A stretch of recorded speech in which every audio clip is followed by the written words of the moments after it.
17 जुलै रोजी विधानसभेच्या सत्रात आमदार रवी राणा यांनी विदर्भातील शेतकऱ्यांचे नुकसान, बोगस बियाणे विकणाऱ्या कंपन्यांची फसवणूक आणि ढासळलेली रस्त्यांची परिस्थिती मांडली आहे। शेतकऱ्यांच्या न्यायासाठी बोलत असताना आमदार रवी राणा यांनी शासनाने सरसकट कर्जमाफी द्यावी, बियाणे फसवणूक करणाऱ्या कंपन्यांवर फौजदारी गुन्हे दाखल करावेत आणि पावसामुळे झालेल्या नुकसानीची तातडीने भरपाई मिळावी, अशी मागणी केली आहे।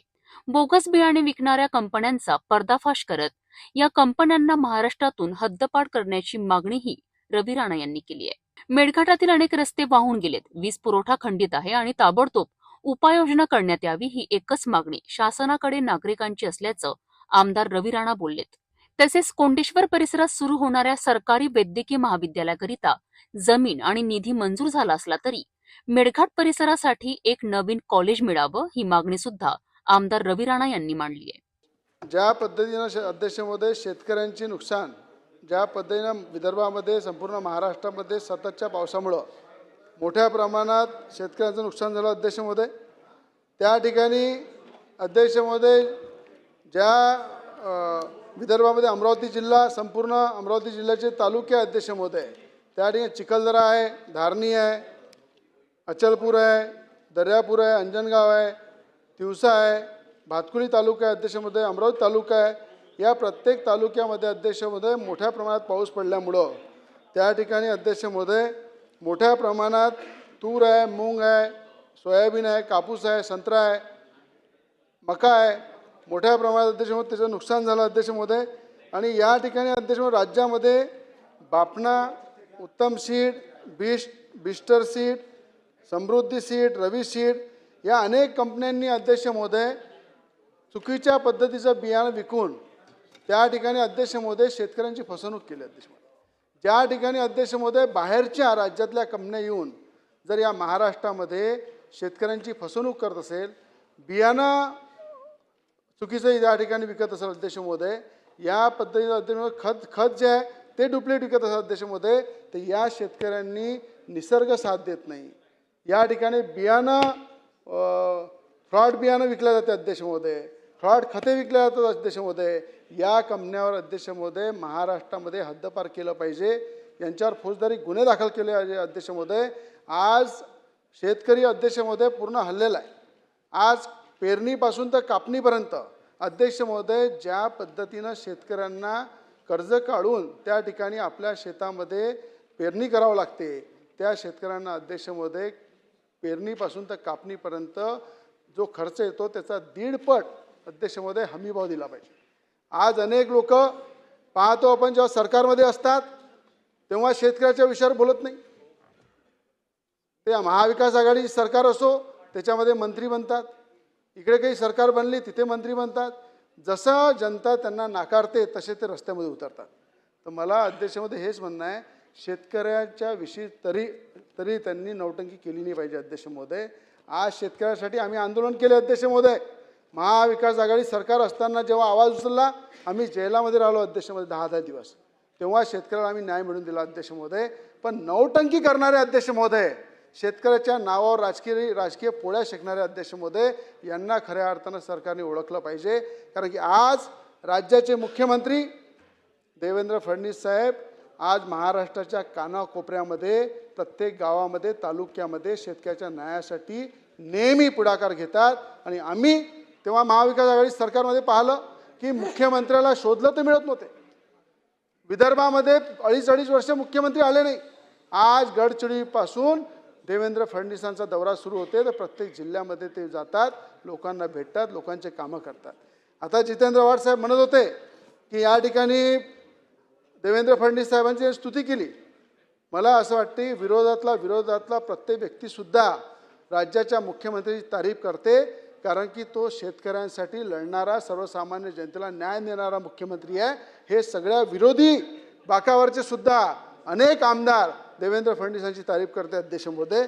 म्हणून माझी विनंती आहे की शेतकऱ्याची जे नुकसान भरपाई आहे ते अर्जंट मिळाली पाहिजे अध्यक्ष महोदय, कर्जमाफी झाली पाहिजे।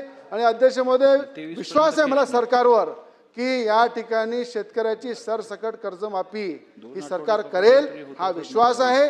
आणि शेतकऱ्याला सुद्धा विश्वास आहे की या सरकारमुळे अनेकांना न्याय मिळाला आहे, शेतकऱ्याला सुद्धा न्याय मिळेल। या ठिकाणी अध्यक्षमध्ये आपण पाहिलं रेती माफिया ज्या पद्धतीनं महाराष्ट्रामध्ये उधम मचवत होते अध्यक्षमध्ये, आज रेती माफियाचं पूर्ण जाळं मला आज दिसत आहे. महसूल मंत्री बावनकुळे साहेब जे आहे त्यांनी पूर्णपणे रेती माफियाचं जाळं उधळून काढलं अध्यक्षमध्ये. आज खऱ्या अर्थानं पंतप्रधान आवास योजनेमध्ये जे गोरगरीब शेतकरी शेतमजूर जे घरं बांधतात अध्यक्षमध्ये, शहरामध्ये घरं बांधतात अध्यक्षमध्ये, या सगळ्यांना चांगल्या प्रकारे रेती मिळते अध्यक्षमध्ये. त्याचं कारणच एवढं आहे की या सगळ्या रेती माफियांना ज्या पद्धतीनं संरक्षण मागच्या सरकारमध्ये मिळत होतं अध्यक्षमध्ये, त्या सगळ्यांना नीट करण्याचं ठीक करण्याचं काम या सरकारने केलं. म्हणून सर्वसामान्यांना अध्यक्षमध्ये आता घरकुलचा सुद्धा फायदा मिळतो अध्यक्षमध्ये. घरकुलसाठी रेती उपलब्ध होते अध्यक्षमध्ये.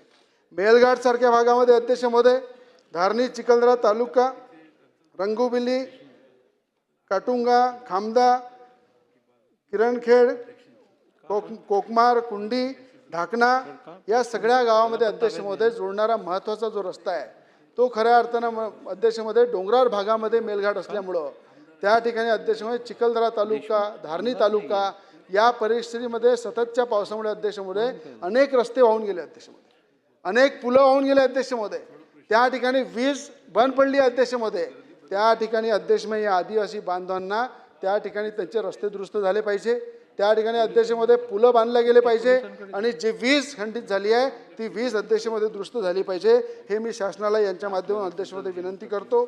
या ठिकाणी अध्यक्षमध्ये बंडेरापासून तर वलगाव आशेगाव परतवाडा धारणी खंडवा हा मार्ग अध्यक्षमध्ये राष्ट्रीय महामार्ग आहे.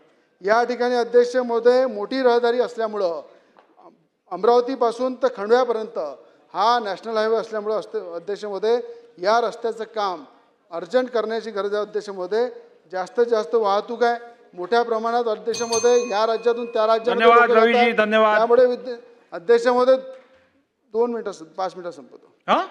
5 मिनिटं 2 मिनिटं 7 मिनिटं. ज्याप्रमाणे अध्यक्षमध्ये आषाढी एकादशीला अध्यक्षमध्ये पंढरपूरला राज्याचे मुख्यमंत्री देवेंद्र फडणवीस साहेब मुख्यमंत्री त्या ठिकाणी पूजेला जातात अध्यक्ष महोदय. माझी विनंती आहे ज्या पद्धतीनं शासकीय पूजा ही पंढरपूरला आषाढी एकादशीला होते अध्यक्ष महोदय, त्याचप्रमाणे विदर्भामध्ये अध्यक्ष महोदय आई रुक्मिणीचे माहेरघर आहे कोंडण्यपूर या ठिकाणी मुख्यमंत्र्यांनी अध्यक्ष महोदय कार्तिकी एकादशीला पूजा करायला यावं अध्यक्ष महोदय. हे विदर्भवासियांची मागणी आहे आणि मला असं वाटतं अध्यक्ष महोदय ही परंपरा राज्याचे मुख्यमंत्री देवेंद्र फडणवीस साहेब सुरू करतील अशी मला विनंती आहे अध्यक्ष महोदय. शेवटचं आरोग्याच्या दृष्टिकोनातून अध्यक्षमध्ये 2 मुद्दे मांडणार अध्यक्षमध्ये. आज आपण पाहिलं की देशाचे पंतप्रधान मोदीजींनी आपल्या महाराष्ट्रामध्ये अनेक अध्यक्ष महोदय मेडिकल कॉलेज दिले. त्या मेडिकल कॉलेजचं अध्यक्ष महोदय त्या ठिकाणी त्यांनी ऑनलाईन भूमिपूजन केलं. आज 32 एकर जागा अध्यक्ष महोदय हे खऱ्या अर्थानं राज्याच्या मुख्यमंत्री देवेंद्र फडणवीस साहेबांनी कोंडेश्वर परिसरामध्ये अध्यक्षमध्ये उपलब्ध करून दिली. 32 एकर जागेमध्ये अध्यक्ष महोदय त्या कोंडेश्वर मंदिराच्या परिसरामध्ये अध्यक्ष महोदय जवळपास 1600 कोटी रुपये त्या ठिकाणी दिले अध्यक्ष महोदय आणि मेडिकल कॉलेजचं काम सुद्धा सुरू होत आहे. पण अध्यक्ष महोदय आपण पाहिलं की जेव्हा आमदार म्हणून काम करतो त्या ठिकाणी गव्हर्नमेंट मेडिकल कॉलेज अमरावतीमध्ये आलं पाहिजे यासाठी महाराष्ट्रापासून तर दिल्लीपर्यंत पाठपुरावा करून आणि बंडेरा मतदारसंघामध्ये गव्हर्नमेंट मेडिकल कॉलेज आणलं अध्यक्ष महोदय. अनेक विघ्न टाकण्याचं काम करत आहे सरकारमध्ये. काही सोबती आहे ते त्याच्यामध्ये विघ्न टाकत आहे. त्यांना माझं अध्यक्षमध्ये सांगणं आहे की या ठिकाणी अध्यक्ष महोदय गव्हर्नमेंट मेडिकल कॉलेज हे कोंडेश्वर परिसरामध्ये होणार. मंत्र्यांनी अध्यक्ष महोदय त्या ठिकाणी 32 एकर जागा दिलेली आहे. म्हणून माझी विनंती अध्यक्ष महोदय की बंडेरा मतदारसंघामध्ये जर गव्हर्नमेंट मेडिकल कॉलेज आहे तर अचलपूर मतदारसंघामध्ये मेलघाट वासियांना जवळ पडलं पाहिजे. पुन्हा एक गव्हर्नमेंट मेडिकल कॉलेज तिथे द्यावं म्हणजे जिल्ह्याला चांगलं सोयीचं जाईल सगळ्यांच्या उपयोगी येईल. म्हणून त्याच्यावर कोणी राजकारण करू नये. धम्मक असेल तर पुन्हा गव्हर्नमेंट मेडिकल कॉलेज